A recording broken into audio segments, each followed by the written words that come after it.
اللہم صلی علی نبی کریم صلی اللہ علیہ وسلم کے زمانے میں 3 طلاقوں کو ایک وقت میں دی جانے والی 3 طلاقوں کو ایک ہی شمار کیا جاتا تھا۔ یہ صحیح مسلم کی حدیث ہے۔ پھر آپ کے انتقال کے بعد حضرت ابو بکر صدیق خلیفہ ہوئے، آپ نے کوئی 2 سال حکومت کی۔ آپ کے زمانے میں بھی 3 طلاقوں کو ایک ہی شمار کیا جاتا تھا، ایک وقت کی 3 طلاقوں کو۔ پھر حضرت عمر بن خطاب رضی اللہ تعالی عنہ خلیفہ ہوئے، اور لوگ باز نہیں آتے تھے، حالانکہ رسول اللہ صلی اللہ علیہ وسلم نے کہا تھا کہ 1 طلاق دو، 1 طلاق دو، 3 مت دو، لیکن لوگ دیتے تھے، لیکن ان کو ایک ہی شمار کیا جاتا تھا۔ اگر آپ نے ابھی تک ہمارے چینل کو سبسکرائب نہیں کیا تو بیل کے آئیکن کو کلک کریں۔ تو حضرت عمر کے ابتدائی 2 سال میں بھی 3 طلاقوں کو ایک ہی شمار کیا جاتا تھا۔ اس کے بعد حضرت عمر نے لوگوں میں یہ اعلان کرا دیا کہ بحیثیت فقیہ، بحیثیت حاکم، میں ایک تعزیری سزا جاری کروں گا۔ آج کے بعد سے کوئی ایک وقت میں 3 طلاق دے گا تو میں اس کو 3 نافذ کروں گا، اور اب اس کو نیا مہر دینا پڑے گا، نئی شادی کسی دوسری خاتون سے کرنی پڑے گی۔ باز آ جاؤ، 3 مت دو، 3 مت دو، صرف 1 دیا کرو، ورنہ میں اس کو نافذ کر دوں گا۔ تو اب ذرا بات کو سمجھیے کہ حضرت ابو بکر صدیق یا حضرت عمر فاروق یہ نبی نہیں تھے، یہ شریعت ساز نہیں تھے، بلکہ یہ خلفاء تھے، صحابہ تھے، اور معصوم نہیں تھے۔ تو بحیثیت حاکم، بحیثیت فقیہ انہوں نے یہ حکم جاری کیا ایک تعزیری سزا کے طور پر۔ تو حضرت عمر کا جو حکم تھا وہ ایک تعزیری حکم تھا، ایک فقہی حکم تھا، ایک عدالتی فیصلہ تھا، شریعت کا مستقل اور دائمی فیصلہ نہیں تھا۔ اب آ جائیے، یہ تو صحیح مسلم کی حدیث ہوئی۔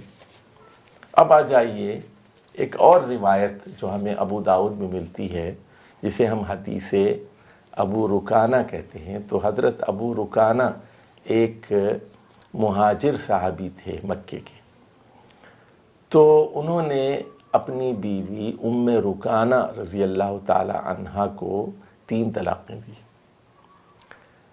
اگرچہ کہ بعض فقہا نے، بعض علماء نے کہا ہے کہ یہ حدیث ضعیف ہے، لیکن محدثین کہتے ہیں کہ یہ حدیث صحیح ہے، اور محدثین جب کسی حدیث کی صحت کو تسلیم کر لیں تو اس کو تسلیم کیا جانا چاہیے کہ محدثین حدیث کے ماہر ہیں، ایکسپرٹس ہیں وہ۔ تو انہوں نے رسول اللہ صلی اللہ علیہ وسلم کی خدمت میں آ کر یہ کہا کہ میں نے اپنی بیوی کو 3 طلاقیں دی ہیں۔ تو رسول اللہ صلی اللہ علیہ وسلم نے فرمایا راجعھا، رجوع کرو، رجوع کرو۔ تو انہوں نے کہا کہ اللہ کے رسول میں نے 3 دی ہیں، 3 دی ہیں۔ تو آپ نے کہا قد علمت، ہاں ہاں بلا شبہ مجھے معلوم، قد علمت مجھے معلوم ہے کہ تم نے 3 دی ہیں، راجعہ، رجوع کرو، اس کے باوجود رجوع کرو۔ تو اس سے بھی یہ بات معلوم ہوئی کہ 3 طلاق دینا ایک وقت میں جائز نہیں ہے، حرام ہے، ناجائز ہے، لیکن اگر کوئی شخص دے دیتا ہے ناواقفیت کی بنیاد پر یا جذباتیت کی بنیاد پر یا مشتعل ہو کر یا کسی بھی سبب سے دے دیتا ہے، اگرچہ کہ وہ گناہگار ہوتا ہے، لیکن 3 طلاقوں کو ایک ہی شمار کیا جائے گا۔ اب اس کے بعد ہوا یہ، جب حضرت ابو بکر صدیق کے بعد حضرت عمر کا زمانہ آیا، اور حضرت عمر نے پھر 2 سال کے بعد ان 3 طلاقوں کو 3 شمار کیا، بحیثیت جج کے، بحیثیت خلیفہ کے، بحیثیت حاکم کے، بحیثیت فقیہ کے۔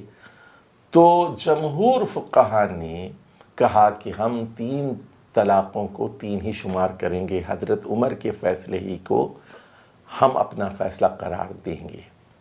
چنانچہ امام ابو حنیفہ، امام شافعی، امام مالک، امام احمد اور جمہور فقہا نے حضرت عمر کے موقف کی حمایت کرتے ہوئے ایک وقت کی 3 طلاقوں کو 3 شمار کیا۔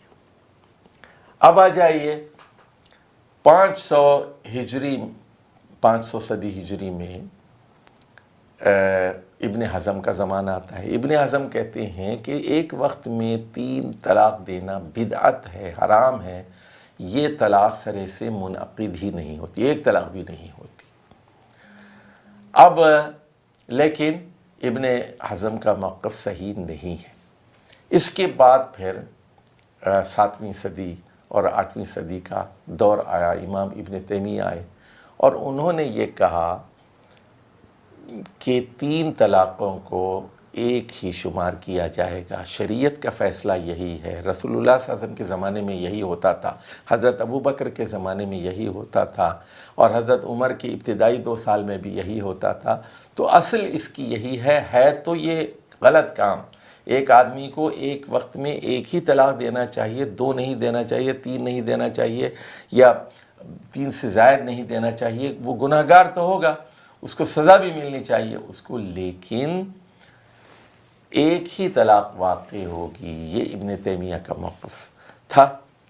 اور ہم یہ سمجھتے ہیں کہ ہمارے معاشرے میں لا علمی اور جہالت کی وجہ سے لوگ 3 طلاقیں دے دیتے، اور غلطی کرتا ہے مرد اور سزا بھگتتی ہے عورت، اور سزا بھگتتے ہیں بچے۔ تو ہم یہ سمجھتے ہیں چونکہ یہ ایک فقہی مسئلہ ہے، خاندان کو بچانا چاہیے، خاندان کو توڑنا نہیں چاہیے، کوئی شریعت کا مسئلہ نہیں ہے، رسول اللہ صلی اللہ علیہ وسلم کی طرف سے، یہ قرآن کی طرف سے کوئی مسئلہ نہیں ہے، اس لیے یہاں وسعت کا اور کشادگی کا مظاہرہ کرنا چاہیے، اور ایک وقت میں دی جانے والی 3 طلاقوں کو امام ابن تیمیہ کے موقف کے مطابق ایک ہی شمار کرنا چاہیے، یہی زیادہ راجح ہے، یہی زیادہ پریفریبل ہے۔ لیکن بہرحال اس کے خلاف بھی علماء کی ایک رائے ہے، وہ بھی قابل احترام ہے، ایک فقہی مسئلہ ہے، لیکن یہ ہم اس کو راجح سمجھتے ہیں، اس کو پریفریبل سمجھتے ہیں۔